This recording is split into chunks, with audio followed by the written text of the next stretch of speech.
Ele foi chamado para o reinado, coube-lhe o reinado ainda menino, tinha 8 anos de idade, e reinou 31 anos em Jerusalém. Então foram 39 anos apenas que este rei, ele viveu, não consta mais tempo além destes. Mas a tradição dele, irmãos, ele veio de uma família que era a família de reis. O pai dele foi Amon e reinou mal. Foi um homem perverso diante do Senhor, porque ele seguiu os caminhos do seu pai, que foi Manassés, que fez um reinado maligno, ímpio, provocando a ira de Deus, trazendo deuses estranhos, costumes estranhos, mudando o caráter do povo de Deus e, consequentemente, afastando-o da presença do Senhor. Seu filho, que reinou no seu lugar, que se chamava Amon, seguiu os caminhos do seu pai. Fez um mau reinado também, não se importou em trazer ao povo a realidade da palavra de Deus, deixando oculto a lei, o conhecimento da lei que Deus dera a Moisés, que era fazer o povo achegar-se a Deus, para que pudesse ter sempre o Senhor Deus junto deles. E fez ao contrário, seguiu o exemplo do seu pai. Veio agora então, morrendo, reinou seu filho, este que acabamos de ouvir a sua história, chamado Josias, menino, mas o coração era bom, ainda que criança, mas podemos dizer que aqueles que junto dele, porque ele como um menino de 8 anos, naturalmente, só tinha o título de rei, mas ele não tinha a força, tinha o poder, mas não tinha a força para dominar uma nação corrompida. Certamente os que estavam ao redor dele o ajudaram a governar aquela nação, trazendo o bem, resgatando o bem, buscando trazer de novo aquilo que fez o povo prosperar e viver em paz diante de Deus. E ele aceitou, passou a sua adolescência procurando andar nos caminhos retos do Senhor, o que fez com que pudesse trazer outra vez a dignidade da bênção de Deus, pelo menos sobre ele. O povo estava corrompido, precisava ser doutrinado, ensinado, resgatado do pecado onde estava. Mas ele, na sua sinceridade e obediência a Deus, foi um servo de Deus, usado para desenvolver um trabalho tão importante, que era trazer de novo o povo, fazendo reconhecer o estado miserável em que estavam, para alcançar a misericórdia e a bondade de Deus. E isso agradou ao Senhor, porque o Senhor sonda os corações e acompanha as obras. Uma coisa é seguir as obras de cada um, os feitos de cada um, que os nossos olhos veem e os nossos ouvidos ouvem. Outra coisa é conhecer a origem deles, ou seja, o coração, a intenção das pessoas, que só Deus conhece.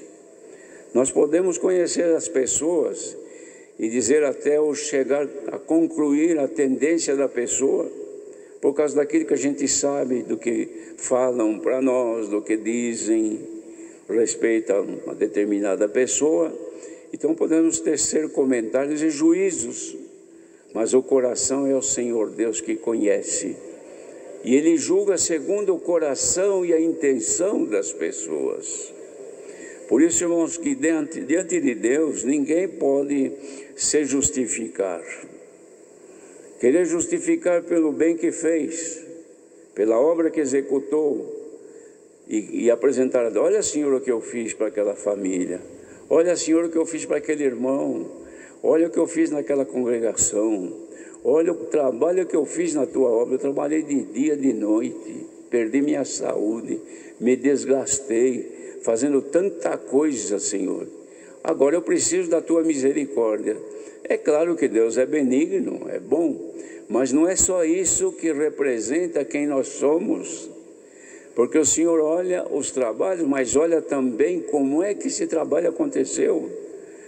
Como é que foi os planos da pessoa, qual era a intenção da pessoa. Porque existe muito no ser humano, irmãos, tudo que faz com segundas intenções. A intenção vista no exterior, na conduta da pessoa é uma, mas por detrás é outra. A pessoa quer um favor de alguém importante que pode ajudá-la, e ela não tem como chegar e dizer, ó, seu fulano ou dona ciclana, eu preciso de um favor assim.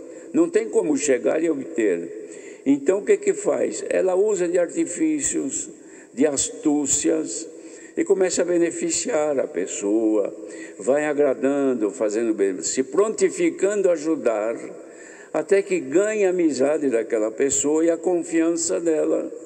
Depois que ganhou a confiança e a amizade, aí aplica o seu golpe. Olha, eu estou precisando disso aqui, o senhor é meu amigo, eu preciso disso, daquilo outro. E a pessoa confia porque essa aqui é amiga. Ele concede, lhe dá, porque não conhece o coração.